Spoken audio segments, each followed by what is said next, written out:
Well, hello, good people. Mark Holmes here, and as always, I appreciate each and every one of you guys watching, commenting, subscribing, and being part of the Joe Boo Sports Report. Make sure you hit the like button here.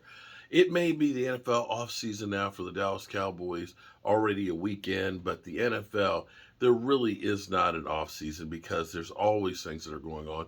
In fact, the league year starts March 15th, and even before then, there's a lot of things that will be going on around the NFL.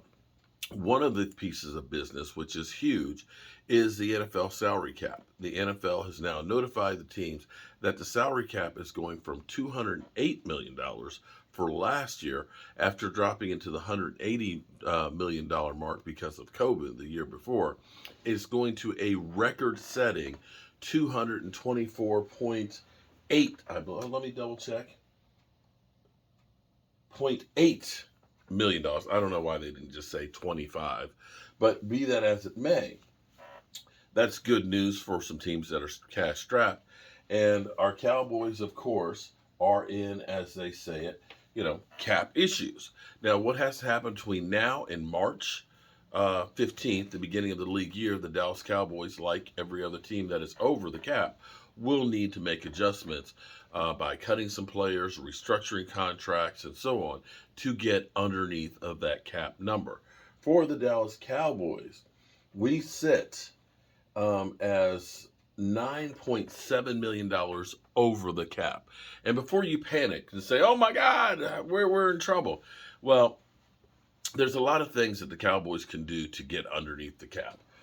For example, let me just kind of point out the Panthers are $14 million over the cap, and we know they're a long ways away from being a contending team. The Rams are $15.9 million. The Browns are $16 million over. The Dolphins are 22. The Packers are 20. The Bills at 22. The Chargers at 23. The Jaguars at 25. The Titans at 28. The Buccaneers at 58. And the New Orleans Saints bringing up the rear. Oh, when the Saints cut that salary cap. Oh, when the Saints cut that salary cap. They're $61 million over.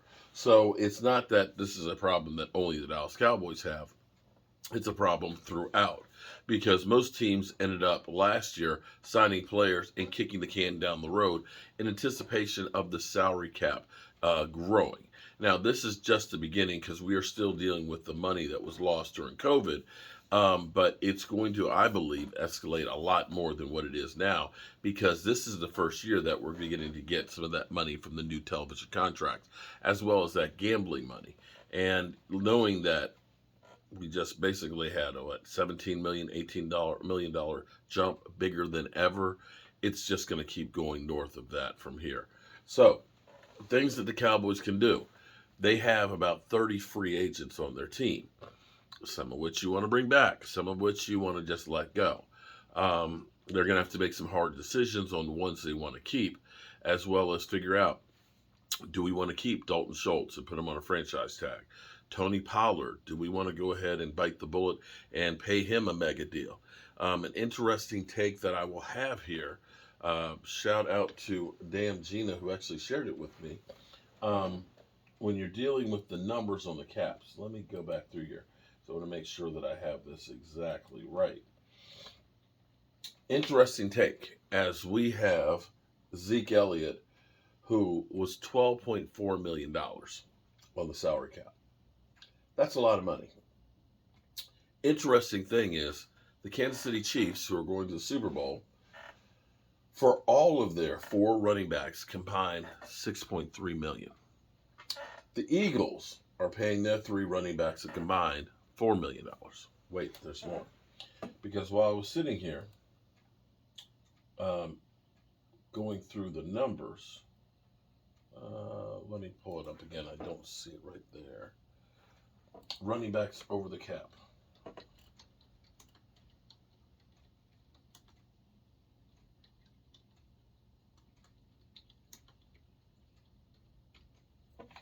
They always talk about you got to get a quarterback on a rookie deal because you can't afford to have other players and things.